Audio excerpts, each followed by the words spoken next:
আলোকের নক্ষত্র বাসরে ক্ষণিকের অবসরে অশান্ত পৃথিবীতে শান্তির হাত ধরে, অশান্ত পৃথিবীতে শান্তির হাত ধরে ফিরে দেখা আজকের তিথি, ফিরে দেখা আজকের তিথি। আলোকের নক্ষত্র বাসরে ক্ষণিকের অবসরে অশান্ত পৃথিবীতে শান্তির হাত ধরে, অশান্ত পৃথিবীতে শান্তির হাত ধরে ফিরে দেখা আজকের তিথি, ফিরে দেখা আজকের তিথি। আলোকের নক্ষত্র বাসরে।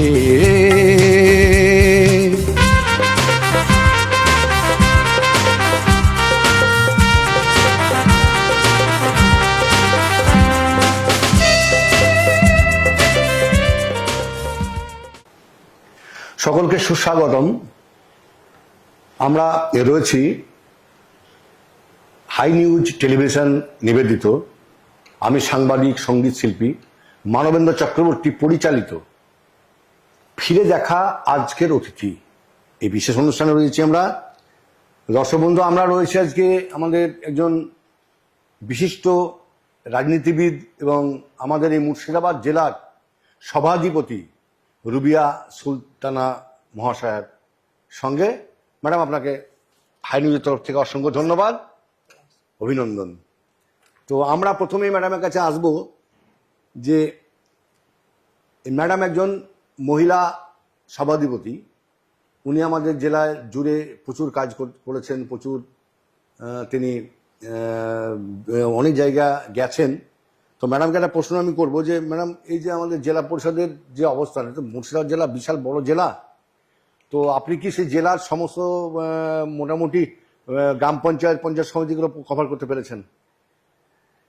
প্রথমেই আপনাদেরকে স্বাগত জানাচ্ছি। হ্যাঁ, আপনার প্রথম প্রশ্ন হচ্ছে যে প্রত্যেকটা গ্রাম পঞ্চায়েত বা পঞ্চায়েত সমিতি গেছি কিনা। আমাদের মুর্শিদাবাদ জেলায় 26টা ব্লক, 26টা ব্লকে আমি বিভিন্ন রকম প্রোগ্রাম করেছি, রাজনৈতিক অরাজনৈতিক সমস্ত প্রোগ্রামই করেছি, কিন্তু প্রত্যেকটা পঞ্চায়েতে বা গ্রাম পঞ্চায়েতে পার্টিকুলারলি যাওয়া হয়েছে সেটা বলবো না। তবে আমাদের সবসময় একটা ইন্টেনশন থাকে, যেহেতু আমরা জনপ্রতিনিধি, যাতে আমরা প্রোগ্রামের মাধ্যম দিয়েই যে কোনো এরিয়াতে পৌঁছাতে পারি, সেটাই আমাদের মোটিভ থাকে। তো ঘটনা যে আমরা এর আগেও বহু সভাধিপতি দেখেছি, কিন্তু আপনার একটা জেলা জুড়ে সুনাম রয়েছে, এটা আপনাকে সরাসরি বলা আমাদের হয়তো ঠিক হবে না আপনি, কিন্তু আমরা তো ঘুরি, সাংবাদিক, আমরা বিভিন্ন জায়গাতে ঘুরি, এবং সেই সূত্রে বিভিন্ন আপনার যারা আপনার দলের সঙ্গে যুক্ত নয় এমন কর্মীও আপনার কাছ থেকে ভালো ভালো কাজ আদায় করে নিয়ে গেছে, এইরকম একটা সুনাম আপনার রয়েছে। ম্যাডাম, আপনি কি বলেন এই ব্যাপারে? দেখুন, সুনাম বলতে নয়, আমি আমার দিক থেকে চেষ্টা করি সব সময় যে আমরা যে যাই দল করি না কেন, কিন্তু রাজনৈতিক দিকটা রাখার পাশাপাশি আমরা আগে মানুষের জন্য আমরা কাজ করতে এসেছি। এবং আপনারা জানেন যে আমাদের মুখ্যমন্ত্রী মমতা বন্দ্যোপাধ্যায় সবসময় মানুষের পাশে থাকার নির্দেশ আমাদেরকে দিয়েছেন, এবং সেই পরিপ্রেক্ষিতেই সবসময় চেষ্টা করে গেছি যে সাধারণ মানুষের যাতে কাজে লাগতে পারি, এবং সেটাই সবসময় ইন্টেনশন রয়েছে এবং আগামীতেও থাকবে। আর জেলার মানুষের যদি কাজ করতে পারি, যে কোনো মানুষেরই যদি কাজ করতে পারি, তারা রাজনীতির সাথে জড়িত থাকুক বা না থাকুক, তাহলে আমাদের নিজেদেরও একটা ভালো লাগার ব্যাপার থাকে, আত্মসন্তুষ্টির ব্যাপার থাকে বলে আমি মনে করি।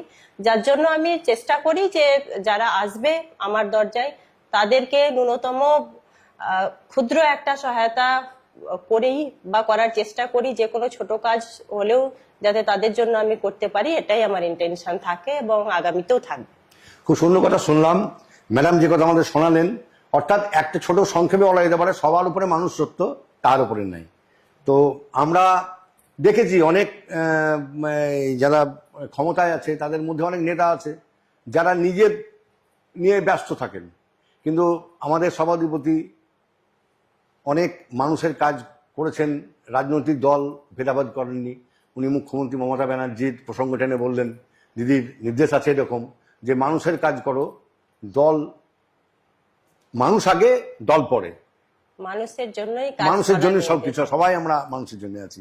তো ম্যাডাম একটা প্রশ্ন করি, যে আমাদের জেলা পরিষদের, তো আমি আগে বলেছি আমাদের ভৌগোলিক অবস্থান অনেক বড়, তো এই মুর্শিদাবাদ জেলায় সেচ নিয়ে এবং আপনি এই যে বিদ্যুতায়ন নিয়ে কি ভাবনা জেলা পরিষদ ভেবেছে নতুন করে? দেখুন, আমাদের সাধারণত আপনারা হয়তো জানেন বা অনেকেই জানেন যে আমাদের কৃষি প্রধান একটা জেলা, এবং খুব বড় কিছু আমরা করতে না পারলেও আমাদের প্রশাসনের পক্ষ থেকে এবং জেলা পরিষদের পক্ষ থেকে যথেষ্ট চেষ্টা থাকে যে যারা কৃষক সম্প্রদায়ের মানুষ তাদের জন্য যাতে আমরা কিছু করতে পারি।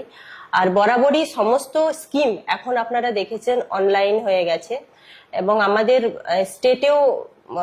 স্টেট থেকেও অনলাইনের মাধ্যমে কৃষকদের অনেক রকম সুবিধা পাইয়ে দেওয়া হয়। এবং আমাদের জেলা থেকে প্রধানত আমি যদি বলি যে আমাদের জেলা পরিষদ থেকে আমরা এখন যেটা কাজ করছি, যে আমরা সাবমার্সিবলের কাজ করছি, যেগুলো জলের বিভিন্ন গ্রামাঞ্চলে কৃষির কাজ করার জন্য জলের প্রয়োজন হয়। আর বিদ্যুতের ক্ষেত্রে যেগুলো আপনারা দেখেছেন হয়তো, যে সোলার লাইটের কাজটা আমরা করছি বিশেষ করে, কারণ সেটা বরাবরই গ্রামে, আমরা টাউনের মধ্যে অনেক সুবিধা পেয়ে যাই কিন্তু গ্রামের মানুষরা সেই সুবিধাগুলো থেকে একটু বঞ্চিত থাকে। তো জেলা পরিষদ চেষ্টা করছে যে গ্রামে যেগুলো নিতান্তই গ্রাম, সেইগুলোতে এক কর্নারে অন্ধকার এরিয়াগুলোতে যাতে লাইট দেওয়া হয়, সেই জায়গাগুলোই আমরা মেম্বারদেরকে স্কিম দিতে বলি, এবং প্রত্যেক ক্ষেত্রে মেম্বারদেরকে স্কিম দিতে বলা হয়, এবং সেগুলোই করার প্রচেষ্টা থাকে আমাদের। আর আরো একটা কথা বলবো যে আমাদের কাজ হচ্ছে এবং আগামীতেও হবে, কিন্তু আমরা সবসময়, আমি বলি বা আমরা সকলেই বলি, যে যে কোনো কাজ আমাদের কোথাও না কোথাও করতে গেলে একটু খামতি থেকে যায়।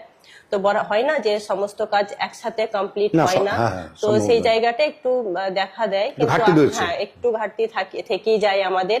কারণ মানুষের একটা হয়তো আমরা একটা মেম্বারকে 12টা লাইট দিতে পারছি, কিন্তু এরিয়া ওয়াইজ মেম্বার চাইছে 20টা বা 25টা, বা আরো এইরকম ধরনের বিষয়গুলো এসে থাকে আমাদের মধ্যে। তবুও জেলা পরিষদ চেষ্টা করছে যতটুকু সম্ভব করে দেওয়ার। বাহ, খুব সুন্দর কথা ম্যাডাম বলেছেন। তো ম্যাডাম একটা কথা বলি, যে আপনি লাইটের প্রসঙ্গ নিয়ে এলেন, আমরা দেখেছি জেলাময় অনেক জায়গায় লাইট আছে, কিন্তু কিছু কিছু সোলার লাইটগুলো বন্ধ হয়ে রয়েছে। এই ব্যাপারে মানুষের কিছু ক্ষোভ আছে। সোলারের গায়ে নাম্বার দেওয়া আছে, ফোনে ফোনে অনেক সময় ফোন রিসিভ হয়। ওটাই আমি বলার চেষ্টা করলাম যে আমাদের যারা কাজ করেছে তাদের কন্ট্যাক্ট নাম্বার দেওয়া থাকে। ইভেন আমরা জেলা পরিষদে সেই সমস্ত এজেন্সিদের নিয়ে অনেকবার মিটিংও করেছি, প্রায় 3 থেকে 4 বার। আমি এই 1.5 বছরে আমাদের এডিএম জেডপি সাহেব এবং আমাদের কর্মাধ্যক্ষরা সকলে মিলে আমরা মিটিং করেছি। তো তাদের যখন তারা সামনে আসেন, অনেক মেম্বাররা তাদেরকে দিয়ে করিয়ে নিতে পারেন, কিন্তু আমার কোথাও একটা মনে হয় যে কিছু মেম্বাররা সেই দিকটা থেকে একটু বঞ্চিত, কারণ তারা এই যে একটা ব্যাপার থাকে না যে জোর করে করিয়ে নেওয়া, সেই দিক থেকে একটু অনীহা থেকে যায়।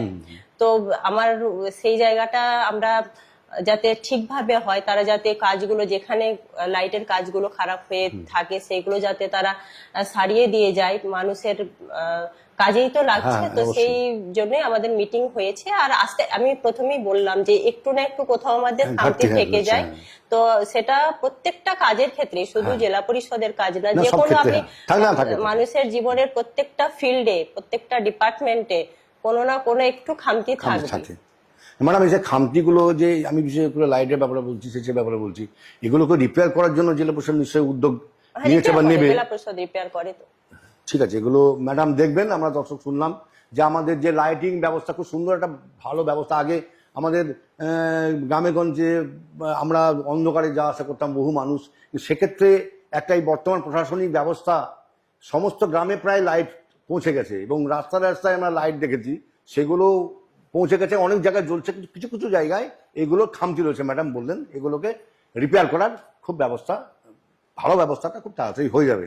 তো ম্যাডাম একটা হয়ে যাবে, হয়েছে, আবারও যেগুলো খারাপ হচ্ছে, একদিক থেকে খারাপ হচ্ছে, ঠিক হচ্ছে, আবার খারাপ হচ্ছে, ঠিক হচ্ছে, এরকমটা অনবরত চলতেই থাকছে। আচ্ছা, ঠিক আছে ম্যাডাম। এবার আমি যে এবার প্রশ্নটা করব, আমাদের জেলাময় যে একটা সাম্প্রদায়িক কলহ দেখা দিয়েছে, এটা ছিল না, কিন্তু মানুষে মানুষে ভেদাভেদ। আমরা তো ভারতবর্ষে বাস করি, ভারতবর্ষ একটা ধর্মনিরপেক্ষ দেশ, সেখানে সার্বভৌমত্ব রক্ষা হবে, এটা আমাদের স্বাভাবিক ধারণা সকলেরই। এই যে আজকে হিন্দু মুসলমান, শুধু হিন্দু মুসলমান নয়, বিভিন্ন জাতির মধ্যে একটা জাতিগত একটা দাঙ্গা লাগানোর চেষ্টা একটা চলছে, এ ব্যাপারে আপনার কি অভিমত ম্যাডাম? দেখুন, এই সমস্ত আজকে মুর্শিদাবাদে কিছুদিন আগে আপনারা দেখেছেন যে সাম্প্রদায়িক একটা জায়গা সৃষ্টি হয়েছিল। তো আমাদের ভারতবর্ষ প্রথমেই আমরা জানি যে গণতান্ত্রিক একটা দেশ এবং সকল ধর্মের মানুষের এখানে সমান অধিকার সমান রয়েছে। অধিকার, yes. ওই জন্যই ভারতবর্ষকে বলা হয় যে বৈচিত্র্যের মধ্যে ঐক্য ঐক্য। রয়েছে।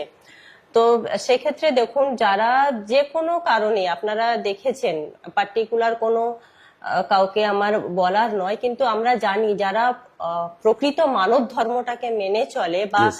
মনুষ্যত্ব বোধ যাদের মধ্যে রয়েছে, তারা কিন্তু কে হিন্দু, কে মুসলিম, কে শিখ, কে জৈন দেখে না, না। না, না। তারা সবসময় চেষ্টা করে যে আমরা মানুষ, আমরা একে অপরের পাশে থাকবো বা আছি, সেইভাবে চলার চেষ্টা করে নিজের এরিয়াতে, নিজের এলাকায়। কিন্তু তার মধ্যেও আমরা দেখি যে কিছু মানুষ থাকে যারা এই ধর্মের উস্কানি দিয়ে মানুষের মধ্যে ভেদাভেদ, বিভেদ সৃষ্টির চেষ্টা করে এবং সেই উস্কানি মানুষের মধ্যে কাজও করে, যার জন্য কিন্তু এই ঝামেলাগুলো, এই দাঙ্গাগুলো হয়।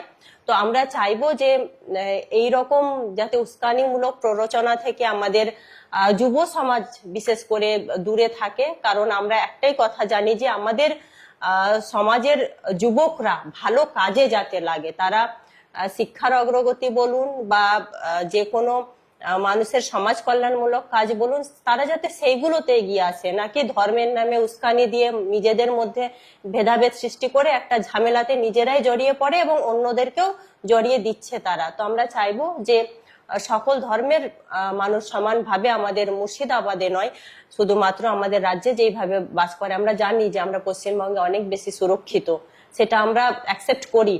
তো আমরা চাইবো যে সকল ধর্মের মানুষ একত্রিত হয়ে বাস করুক, কারণ যখন এই সমস্ত ঝামেলাগুলো বা যখন হয়, তখন কিন্তু আলটিমেটলি ক্ষতি হচ্ছে দুস্থ গরিব মানুষদেরই। এই জিনিসটা আমাদের মাথায় থাকে না, এই কথাটা ভাবার বিষয় আছে যে দুস্থ গরিব মানুষরাই কিন্তু, অসহায় মানুষরাই কিন্তু বেশি ক্ষতিগ্রস্ত হয়, পাওয়ারফুল মানুষরা কজন ক্ষতিগ্রস্ত হয়। তো আমার মনে হয় কোথাও যে এই জিনিসগুলো, এই বিষয়গুলো ভাবার বিষয় আছে। আর আমরা চাইবো যে আমাদের মুর্শিদাবাদ শান্তিপূর্ণ মুর্শিদাবাদ হয়ে থাকুক এবং সকলে একত্রিত হয়ে চলার চেষ্টা করি, এটাই আমার বার্তা থাকবে সকলের উদ্দেশ্যে। দর্শক বন্ধু, আমরা আমাদের মহামান্য সভাধিপতি রুবিয়া সুলতানার মুখে এবং কথাতে আমরা একটা বার্তা আপনাদেরকে দেওয়া হলো যে আমরা যে সাম্প্রদায়িক কলহ করছি, বিশেষ করে যারা যুব সম্প্রদায়, তারা একটু ভাবনা চিন্তা করে একটা ভালো পরিস্থিতির মধ্যে দিয়ে থাকুন। এবং ম্যাডাম বললেন সামনের দিনে এই ধর্মনিরপেক্ষতাকে বজায় রাখতে হবে যে কোনো মূল্যে। মানুষে ভেদাভেদ করে কোনো লাভ হবে না, বরং আমাদের সমাজের ক্ষতি হবে। এই বার্তাটা কিন্তু আপনারা মেনে চলবেন ম্যাডামের কথা মতো। ম্যাডাম, আমি এই যে এবার প্রশ্নে আসবো, একটু অন্য লাইনে যাচ্ছি, যে আমরা যে রুবিয়া সুলতানা একজন প্রশাসনিক নেত্রী, আমরা আজকে কথা বলছি যার সঙ্গে, আমরা এই আমাদের হাই নিউজ নিবেদিত, আমি সাংবাদিক ও সঙ্গীত শিল্পী মানবেন্দ্র চক্রবর্তী পরিচালিত যে অনুষ্ঠান ফিরে দেখা আজকের অতিথিতে রয়েছি, তো সেই অনুষ্ঠানে আপনাকে একটা প্রশ্ন আমি করব যে একজন প্রশাসনিক নেত্রী রুবিয়া সুলতানা আর পরিবারের একজন রুবিয়া সুলতানার মধ্যে ডিফারেন্সটা কোথায়? দেখুন, প্রশাসনিক রুবিয়া সুলতানা বলতে আমি এর আগের টার্মে জেলা পরিষদ সদস্যই ছিলাম। আচ্ছা। এবং সে সময় আমি গ্রামে, আমি মূলত সুতি থেকে একজন জনপ্রতিনিধি, যেটা জঙ্গিপুর সাব ডিভিশনে পড়ে। তো আমি সাধারণ মানুষের দরজায় গিয়ে বুঝতে পেরেছিলাম যে মানুষের খুব মুখ্য যেটা চাওয়া পাওয়া জনপ্রতিনিধিদের কাছ থেকে, সেটা হচ্ছে যে ছোট ছোট সুবিধেগুলো, আর তার সাথে আপনি কিভাবে তাদের সাথে মিশছেন বা তারা আপনাকে কতটা, একজন জনপ্রতিনিধিকে কতটা তাদের প্রবলেম বলতে পারছে এবং তার মধ্যে দিয়ে আপনার সম্পর্কে পারসেপশন তৈরি হওয়া, এই জায়গাটা আমি প্রথমে উপলব্ধি করলাম। তারপর একটা ডিসিশন নিলাম যে এই ফিল্ডটা হয়তোবা আমার জন্য সেকেন্ড টার্ম আবার জেলা পরিষদ সদস্য সিলেক্ট হয়ে ডিরেক্ট দল আমাকে সভাধিপতি করেছেন। তো মূলত চেষ্টা, ছেলে মেয়ে একটু বড় হয়েছে। আর দেখুন, ফ্যামিলি সাপোর্ট তো একজন মহিলার জন্য তার হাজবেন্ডের সাপোর্ট 100 ম্যাটার করে। আর তার সাথেও একজন সুপরামর্শদাতা, যে যার পরামর্শে আপনি বুঝতে পারবেন যে না, হয়তো কোনটা ভুল কোনটা ঠিক, এবং নিজের বিবেক বুদ্ধিকে কাজে লাগিয়ে চলা। এবং একটা অফিস থেকে বাড়ি, বাড়ি থেকে অফিস, তার সাথে সাথে সাথে আবার programme, political programme, apolitical programme manage করা একটু জটিল হলেও চেষ্টা করি যে কম বেশি সবটাই ম্যানেজ করব। আর বাড়ি প্রোগ্রামগুলো আমাদের এ কারণেই করতে হয় যে আমাদের মানুষ যাতে বলতে না পারে যে প্রশাসনিক দায়িত্ব পাওয়ার পর মানুষের পাশে আর যায় না। কারণ একটা যে কোনো চেয়ারে থাকা মানুষ, যেই হোক না কেন, আজ চেয়ার আছে, আগামীকাল নাও থাকতে পারে, কিন্তু সেই মানুষটিকে বা সেই জনপ্রতিনিধিটিকে যাতে নিজের এরিয়ার মানুষ নিজের সমস্যাগুলো নিজেদের বলতে পারে, তার জন্য কিন্তু আমাদেরকে সাধারণ মানুষের সাথে সাধারণভাবে চলাটাই শ্রেয় বলে মনে হয়। আর একটু হ্যাপাজার্ড হতে হয়, কারণ আমার অফিস থেকে বাড়ি অনেকটাই ডিস্টেন্স, প্রায় আমার যাওয়ার সাথেই 3 ঘন্টা চলে যায়। তারপরে যতটুকু পারি ম্যানেজ করি। আর আমাদের প্রশাসনও যথেষ্ট হেল্পফুল। কোনো কিছু বা কোনো কাজ হয়তো আমার বলার দরকার আছে, আমি সেটা ফোনে বলে দিলাম, হয়ে যায়। বা কোনো ফাইলের ব্যাপার থাকলো পরে এসে করে দিলাম। তো চেষ্টা করি সব দিকটা ম্যানেজ করা। আর মূলত সব কিছুর ঊর্ধ্বে আমি বলবো যে, যেহেতু আমাকে অনেকেই শুনবেন, তো আমি বলবো যে নিজের যে কোনো কাজ করতে গেলে নিজের প্রচেষ্টাটা আগে থাকতে হবে। নিজের প্রচেষ্টা না থাকলে কোনো কাজে সফল হওয়া যায় না।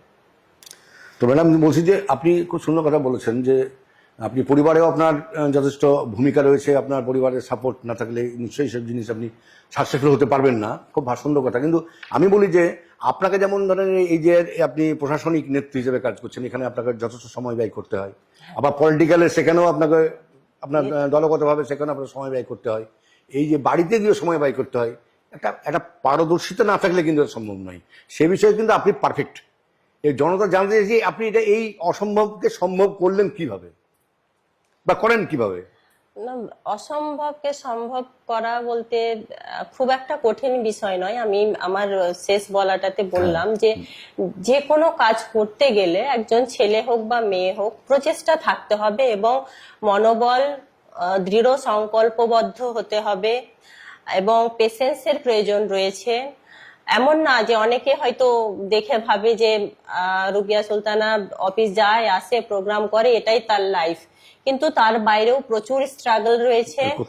আমরা তো সব সময় মানুষকে সব কথা বলতে পারি না, কিন্তু প্রত্যেকটা সফল যাদেরকেই আমরা মহাপুরুষদের দেখেছি বা মনীষীদের দেখেছি বা দেশ সংগ্রামী নেতাদেরকে দেখেছি বা যাদেরকেই আমরা দেখেছি, ইতিহাসে পড়েছি, প্রত্যেকের জীবনেই আমরা এটাই দেখেছি যে স্ট্রাগলের সাথে ভরপুর।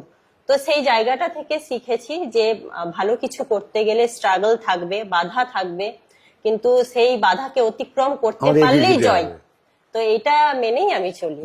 এবং যারা আমাকে শুনবে, আমি সবসময় ইয়াং জেনারেশনকে বলি যে একটু সাহসের সাথে তোমরা এগিয়ে এসো, দেখবে যে পরের স্টেপ অটোমেটিক তোমার পাটা পরের স্টেপের জন্য এগিয়ে গেছে। আমরা শেষের দিকে এসেছি, তো আপনাকে আমি একটা কোশ্চেন করবো যে আমাদের এই মুর্শিদাবাদ জেলাতে এখন প্রশাসনিকভাবে কি কি কাজ, আমাদের যে রাস্তাঘাটগুলো খুব সুন্দর হয়ে আছে, আমি তো বিদ্যুতের কথাগুলো আগে বলেছি আপনাদেরকে, আরেকটু শেষে জানতে চাইবো যে এখন নতুন কি পরিকল্পনা রয়েছে আপনার জেলা পরিষদের, সেই কথাটি একটু যদি জনগণের সামনে একটু তুলে ধরেন।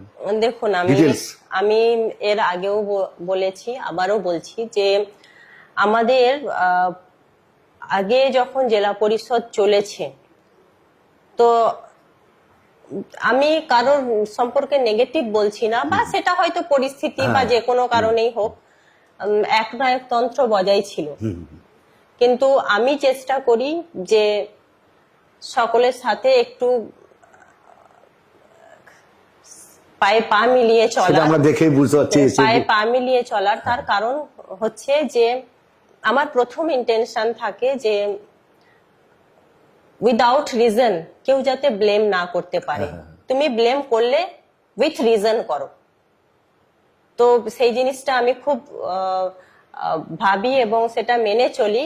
আর সেটা মেনে চলি বলেই হয়তো আমি একটা কথা খুব ব্যবহার করি যে যখন আমরা কোনো কিছুতে ইনভলভ থাকবো না, বা আমরা মানুষ যখন আমাদের কোনো কিছু বলবে, হয়তো জনপ্রতিনিধি বা চেয়ার থাকলে সুনাম বদনাম দুটোই থাকে, তো আমরা তখনই একটা নির্ভীক ভাবে একটা জায়গায় বসতে পারি যখন আমি জানি যে আমি ঠিক আছি বা আমরা ঠিক আছি। তো সেক্ষেত্রে বলবো যে চেষ্টা করেছি, আগামী দিনেও চেষ্টা থাকবে। আর প্রশাসন, এর আগেও আমি বললাম, প্রশাসন যথেষ্ট মানে হেল্পফুল আমার জন্য বা আমাদের জন্য। আর জেলার কাজ দেখুন, কাজ রাস্তাঘাট পানীয় জল হতেই আছে, আগামী দিনেও হবে। কিন্তু আমি এই টার্মে এসে একটু চেষ্টা করেছিলাম যে, বা চেষ্টা করছি যে আমাদের 5টা সাব ডিভিশনে বড় বড় কিছু কাজ করার, স্টেডিয়াম, মার্কেট কমপ্লেক্স, এই কাজগুলো আমাদের একটু করার ইন্টেনশন ছিল। এবং আমি ডিএম সাহেব, এডিএম সাহেবের সাথে সেটা প্রথম টার্ম থেকেই, আগের বছর থেকেই একটা আমার কথা হলো যে যাতে আছি এই চেয়ার তো সব দিনের জন্য নয়, কিন্তু মানুষের মধ্যে যাতে একটা ছাপ রেখে যেতে পারি, সেটা একটা চেষ্টা বরাবরই ছিল এবং আমরা 2-1 জায়গায় করেওছি তার মধ্যে। আর আরো একটা বিষয় যে আমরা যে কোনো কাজ যখন আমাদের কাছে মানুষ আসছে, আমরা তাদেরকে যাতে, আমাদের অফিস চত্বরে যারা আসেন তাদেরকে যাতে আমরা মানে হোপলেস করে ফিরিয়ে দিতে না পারি। আমি বরাবরই, ধরুন এখন বাইরে 10 জন বা 15 জন আছেন, তো আমার কথা হলো তারা কোনো কিছু অ্যাপ্লিকেশন নিয়ে আসছেন বা কোনো হেল্পের জন্য আসছেন, তো কাকে বললে সাথে সাথে কাজটা হতে পারে বা বিষয়টা সম্পর্কে আমি জানতে পারবো, তাহলে আমি তার কাজটা এই টেবিলে বসেই ফোনটা লাগাই, আগে কলটা আগে করি ডিপার্টমেন্টে যে কি খবর আছে একটু আমাকে জানান, এইরকম বিষয় আছে বা এই বিষয় আছে, এটার জন্য কলটা করলাম। তো চেষ্টা করি যে এই জেলা পরিষদ এটাও করার চেষ্টা করছে। আর দেখুন, মূলত আমি একটা কথা বলি, আমি সব জানি না, কিন্তু আমার কোথাও মনে হয় যে আমি সবাইকে সাথে নিয়ে চলার চেষ্টা করি। আর কে কি ভাবলো বা কে কি বললো সেটা আমার কাছে ম্যাটার করে না, কারণ আমি একটাই কথা বিশ্বাস করি যে আমি নিজে ঠিক থাকলে আমার সব ঠিক থাকবে। একদম একদম একদম ঠিকই, ম্যাডাম খুব সুন্দর কথা বলেছেন। তো ম্যাডাম লাস্ট প্রশ্ন আমার এবার, এই 26-এ তো বিধানসভা নির্বাচন, এটা জটিল পরিস্থিতির মধ্যে দিয়ে বাংলা কিন্তু চলছে, মানে বিশেষ করে দলগতভাবে একদম স্বতঃস্ফূর্ততা ছিল একদম মানুষের মনের ভিতরে, কিন্তু কোথাও যেন একটু ঘাটতি রয়ে গেছে আমার মনে হয়েছে। আমরা ঘুরছি তো ধরুন এখানে 3টে আপনার লোকসভা সিট, এখানে 3 জনই এমপি আপনাদের, এবং জেলা পরিষদ আপনাদের, বেশিরভাগ পঞ্চায়েত সমিতি আপনাদের। তো এই বিধানসভায় আপনার কি রকম ফল আশা করেন দলের পক্ষে? দেখুন, আমি 19-এ লোকসভা নির্বাচন করেছিলাম, 21-এ বিধানসভা নির্বাচন করেছি, আবার 23-এ পঞ্চায়েত নির্বাচন করলাম, আবার 24-এ লোকসভা করলাম। আমি 4টা ইলেকশন করলাম। তো আমি মানুষের পারসেপশন এটাই বুঝে উঠেছি যে আমাদের নেত্রী মমতা বন্দ্যোপাধ্যায় কে নিয়ে মানুষের যে ধারণা তৈরি হয়ে আছে, যে পারসেপশন তৈরি হয়ে আছে ওনাকে নিয়ে, মানুষ একটা কথা বোঝেন যে এই মমতা ব্যানার্জি মানে হচ্ছে মানুষের সুখ দুঃখের শুধুমাত্র নয়, হ্যাঁ শুধুমাত্র যে উনি, হয় না যে অনেক সময় আমরা কি যে শুধু মানুষকে সুখে পাই, দুঃখে পাই না, বা দুঃখের সাথীদের মানে ভুলে যায় সুখ আসলে, তো সেইটা নয়। এই নেত্রী মানুষের জন্য, এটা মানুষ বুঝেছে। আমি বিগত যখন ইলেকশন গুলো করেছি আমি বুঝেছি। আর আরো একটা কথা বলি, আমাদের তৃণমূল কংগ্রেসের সাধারণ সম্পাদক অভিষেক বন্দ্যোপাধ্যায়, তিনি বরাবরই আমাদেরকে বার্তা দিয়েছেন প্রত্যেকটা ইলেকশনে যে মানুষের যে ক্ষোভ যদি তৈরি হয়ে থাকে তৃণমূল কংগ্রেসের প্রতি, তাহলে সেই ক্ষোভটা কেন তৈরি হচ্ছে বা তার রিজন কি।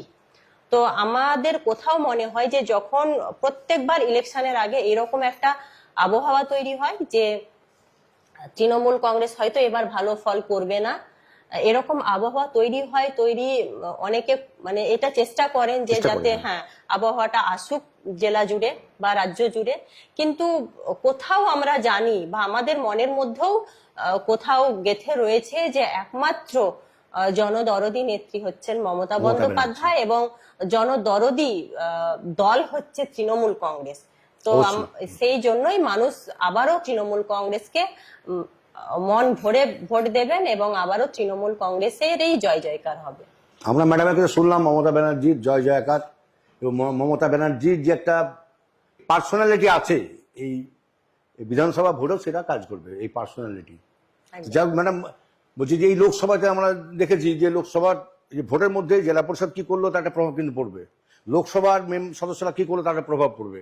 আমরা দেখেছি জঙ্গিপুরের সাংসদ খল্লুর সাহেব, আমরা বহু তাকে সেবামূলক কাজে দেখেছি, আমরা আবু তাহের সাহেবকে বহু সেবামূলক কাজে আমরা পেয়েছি, মানুষ কিন্তু খুব সন্তুষ্ট খল্লুর সাহেবের প্রতি।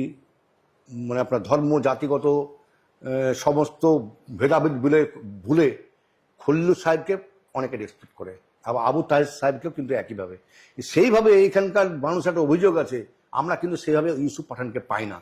অধীর রঞ্জন চৌধুরীকে ফেল করেছে, অনেক মানুষের মুখ থেকে শোনা গেছে যে আমরা এটা ভালো কাজ করিনি, ইউসুফ পাঠান আমাদেরকে সবসময় সময় দিতে পারে না। এ ব্যাপারে আপনি কি বলেন, এই প্রভাব কি বিধানসভায় ভোটে পড়বে না? লাস্ট প্রশ্ন আমার এটা। প্রথমেই বলি যে না, এই ঘটনার এটা যেটা বললেন যে এমপি কে পাচ্ছেন না বহরমপুর লোকসভা কেন্দ্রের মানুষের বিধানসভা ইলেকশনে, সেটা কোন রকম নেগেটিভ এফেক্ট দেখা দেবে না, একদমই না। কারণ আমি বলি যে দেখুন, একজন এমপি, আমরা অলরেডি দুটো এমপি কে সারা বছর পাচ্ছি, কিন্তু সাধারণ মানুষ যখন ভোট দিয়েছিলেন 24-এর লোকসভাতে ইউসুফ পাঠানকে, তখন কিন্তু মানুষ জানতেন যে উনাকে আমরা সব সময় পাবো না, কিন্তু ভোটটা দিয়েছিলেন কেন? কারণ উনারা জানতেন কোনো সময় পাবো। কিন্তু আমরা যদি এই এমপি কে সিলেক্ট করি তাহলে হয়তো যিনি ছিলেন তার থেকে বেটার ভাবে উনাকে পেতে পারি, এই আশাটা রেখেই মানুষ ভোট দিয়েছেন। এবং উনি একজন দেখুন ইন্টারন্যাশনাল একজন প্লেয়ার, তো সেই সূত্র ধরে যদি আমরা বলি তাহলে উনাকে আমরা যথেষ্ট পেয়েছি। আমি যদি ভুল না হই বা আমার কোথাও মনে হয়েছে আমরা যথেষ্ট ওনাকে পেয়েছি। একজন এমপি তো প্রত্যেকটা দিন দিতে পারবেন না, কারণ উনি লোকাল নন, এটা মাথায় রাখতে হবে আমাদেরকে। আর হ্যাঁ, তার পাশাপাশি উনার প্রতিনিধি আছেন, তার পাশাপাশি আমাদের জেলা সভাপতি বলুন, আমাদের বিধায়কগণ বলুন, আমাদের জেলা পরিষদ মেম্বাররা বলুন, আমাদের প্রধানরা বলুন, আমাদের সভাপতিরা বলুন, প্রত্যেককেই তো আছেন সাধারণ মানুষের ছোট ছোট কাজগুলো করার জন্য। তো আমার মনে হয় যে পার্টিকুলার ভাবে একজন এমপি কে প্রতিনিয়ত প্রয়োজন নেই, সাধারণ মানুষের জন্য জনপ্রতিনিধিরা যারা আছে ত্রিস্তর পঞ্চায়েতে তারাই যথেষ্ট। আর আরো একটা বিষয় আমি বলে দিই যে আমাদের যারা এমপিরা থাকেন, তিনার লোকসভা কেন্দ্রের প্রত্যেক এমপি নিজের লোকসভা কেন্দ্রের কাজকে পার্লামেন্টে তুলে ধরেন। এমপিদের শুধু মানুষের সমস্যাটা তো সমাধান করা শুধু কাজ নয়, নিজের লোকসভা কেন্দ্রের এটাকে সমস্যাকে তুলে ধরেন এবং সেটাকে ওনারা কিভাবে সেই কাজ করা যায়, সেটা হোক আর না হোক, কিন্তু ওনারা যে কথাটা তুলে ধরছেন সেটা একজন এমপির মেন মোটিভ হয়। এটা এটাই আমরা জানি বা এটাই আমরা জেনেছি বিগত দিন থেকে। আর আমার মনে হয় যে বহরমপুর লোকসভা কেন্দ্রের মানুষরা অনেক বেশি ভালো মানুষ, চালাক মানুষ, শিক্ষিত মানুষ, এবং ওনারা জানেন যে ভোট কাকে দিতে হবে। আর আমরা চাইবো যে দেখুন, আপনারা যেভাবে বিগত লোকসভা ইলেকশনে বা বিগত ইলেকশনে আমাদের যেভাবে মমতা ব্যানার্জিকে সাপোর্ট করেছেন, আগামীতেও করবেন, এটাই আমরা আপনাদের থেকে আশা রাখবো। মাননীয় সভাধিপতি রুবিয়া সুলতানার কাছ থেকে আমরা বহু মূল্যবান তথ্য পেলাম, এবং তিনি পুরোপুরি মমতা ব্যানার্জির একটা যে মর্যাদা এখানে আছে এবং মমতা ব্যানার্জির যে একটা ভালো অবদান রয়েছে, তাতে করে জেলা পরিষদের যে সভাধিপতির যে উদ্যোগ, সেগুলো কাজে লাগিয়ে বর্তমান স্থানীয় যে দুইজন সাংসদ রয়েছেন এবং এমএলএ রয়েছেন, পঞ্চায়েত রয়েছেন, তাদের উপরে পুরোপুরি নির্ভরশীল করে মানুষ এখানে ভোট করবে। এবং নির্দ্বিধায় উনি বললেন যে আমাদের মমতা ব্যানার্জির অনুপ্রেরণায় যে কাজগুলো হচ্ছে খুব সঠিকভাবে হচ্ছে, সেখানে ইউসুফ পাঠানের মতো একজন এমপি, বাইরের একটা বিখ্যাত খেলোয়াড়, তাকে মানুষ, বুদ্ধিমান মানুষ বহরমপুরের, তারা ভোট দিয়েছেন এবং সেই কাজ সুসম্পন্ন হতে কোনো বাধা আটকাবে না। আমরা ম্যাডামের সঙ্গে নিশ্চয়ই আপনারা একমত হবেন। আমরা দেখছিলাম হাই নিউজ টেলিভিশন নিবেদিত, আমি সাংবাদিক এবং সঙ্গীত শিল্পী মানবেন্দ্র চক্রবর্তী পরিচালিত ফিরে দেখা আজকের অতিথি। এই অনুষ্ঠানে আমরা ছিলাম ফিরে দেখা আজকের অতিথি। তো ম্যাডাম আপনাকে অনেক ধন্যবাদ, অভিনন্দন আমাদেরকে মূল্যবান সময় দেওয়ার জন্য। হাই নিউজের তরফ থেকে আপনাকে অসংখ্য অভিনন্দন। আবার দেখা হবে, ভালো থাকবেন, আপনারাও ভালো থাকবেন, ধন্যবাদ।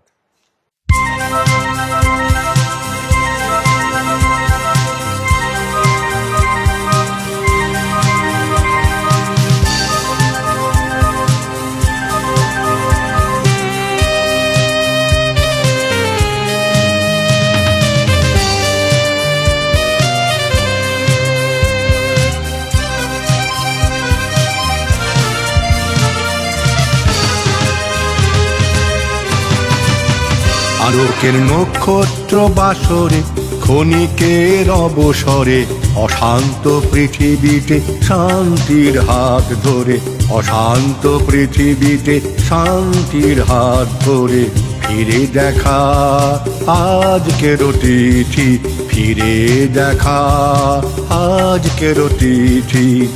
আলোকের নক্ষত্র বাসরে ক্ষণিকের অবসরে অশান্ত পৃথিবীতে শান্তির হাত ধরে, অশান্ত পৃথিবীতে শান্তির হাত ধরে ফিরে দেখা আজকের অতিথি, ফিরে দেখা আজকের অতিথি।